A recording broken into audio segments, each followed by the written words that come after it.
Olá! Hoje a gente vai mergulhar de cabeça no sexto livro do Mahabharata, o Bhishma Parva. É aqui que tudo acontece, sabe? A maior guerra da história para por causa de uma crise de consciência e uma lenda que parecia invencível vai encarar o seu destino. Vamos nessa! Tenta imaginar a cena. É sério, para e pensa. Milhões de guerreiros, os maiores heróis da sua época, todos reunidos no campo de batalha de Kurukshetra. Exércitos se estendendo até onde a vista alcança. Elefantes, carruagens, o barulho das conchas de guerra devia ser ensurdecedor. A tensão ali era palpável. E aí, bem no momento decisivo, quando a primeira flecha estava para ser disparada, o maior campeão dos Pandavas, o arqueiro incomparável Arjuna, simplesmente baixa as armas. A guerra inteira para antes mesmo de começar. Dá para acreditar? Olha, isso aqui não é só um momento de hesitação, não. É uma das crises morais mais profundas já escritas e é o ponto de partida para um debate de ideias que vai mudar tudo. Arjuna, olha para o outro lado, para o exército inimigo. E quem ele vê? Ele vê o avô dele, Bhishma, o cara que o criou. Ele vê seu professor, Drona, que ensinou tudo o que ele sabe. Vê primos, tios, amigos. O peso de ter que matar as pessoas que ele ama simplesmente esmaga ele. E ele deixa cair seu arco divino, o Gandiva. O desespero do Arjuna é total, sabe? Ele se vira para o seu cocheiro, que na verdade é o deus Krishna, e fala que prefere morrer a participar dessa matança em família. Para ele, não existia vitória que valesse esse preço. E a resposta de Krishna para essa angústia toda não é um simples "vai lá, você consegue", de jeito nenhum. É um diálogo filosófico tão profundo que se tornou um dos textos espirituais mais importantes do mundo. A Bhagavad Gita, ou a Canção do Senhor.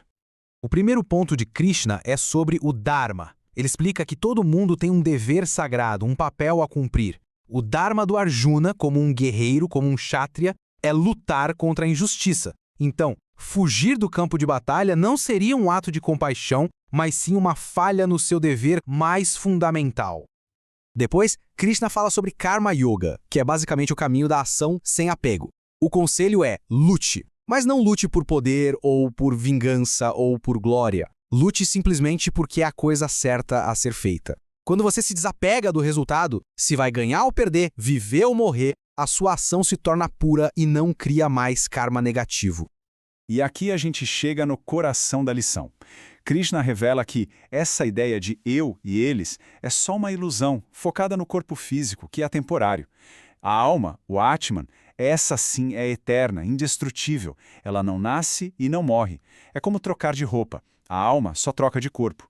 Então, a morte no campo de batalha é só uma passagem, não é o fim. Mas só palavras não bastavam. Para fazer Arjuna entender de verdade a escala cósmica do que estava em jogo, Krishna dá a ele uma visão divina e revela sua forma universal, a Vishvarupa. De repente, Arjuna vê o universo inteiro dentro de Krishna. Sóis, planetas, deuses, todas as criaturas, nascendo e morrendo num ciclo infinito e, honestamente, aterrorizante. Nesse clímax, que é de arrepiar, Krishna basicamente diz que o destino daqueles guerreiros já estava decidido. A morte deles já era certa. Arjuna seria apenas um instrumento. A ação dele não era a causa, mas o meio pelo qual o destino ia se cumprir. Pensa no peso disso. Depois dessa revelação, Arjuna se transforma. Ele se levanta. As dúvidas foram embora e a sua convicção foi restaurada. Ele pega o Gandiva de novo e o som da corda do seu arco ecoa por todo o campo de batalha. A maior guerra da história finalmente começa de verdade. Com a guerra rolando, o foco agora muda para o comandante do exército Kaurava, o avô Bhishma. Um guerreiro que tinha o poder de escolher a hora da própria morte. Ou seja, na prática, ele era simplesmente invencível. E ele provou isso. Dia após dia, por 9 dias, Bhishma era como uma força da natureza no campo de batalha. Sozinho, ele destruía as fileiras dos Pandavas. Nenhum guerreiro conseguia fazer nenhum arranhão nele. A moral do exército Pandava ia para o chão a cada dia que passava. E tem mais. Bhishma tinha feito uma promessa terrível. Ele jurou que mataria 10.000 guerreiros Pandavas por dia. E ele estava cumprindo. Era uma tempestade de flechas, uma muralha de aço que esmagava toda e qualquer esperança dos próprios netos.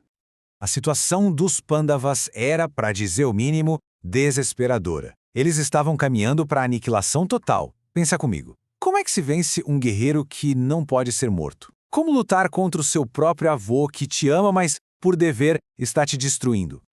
Desesperados, os irmãos Pandava se reúnem à noite e chegam a uma conclusão chocante. Para vencer a guerra, eles precisavam fazer o impensável. Eles tinham que achar um jeito de derrubar o invencível Bhishma. E é aqui que acontece uma das coisas mais inacreditáveis da história. Eles vão até a tenda do Bhishma, o comandante inimigo, o avô deles, e perguntam na cara dura: avô, como a gente pode te derrotar? E o Bhishma, preso pelo seu código de honra, conta para eles o segredo da sua própria queda. A estratégia é simplesmente trágica. Bhishma tinha feito um voto de nunca levantar armas contra uma mulher ou contra alguém que já foi mulher.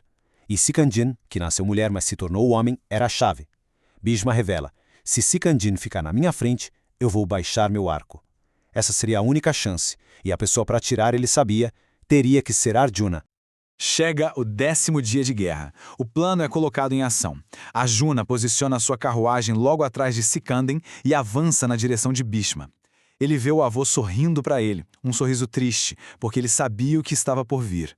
Para Arjuna, esse foi sem dúvida o momento mais difícil de sua vida.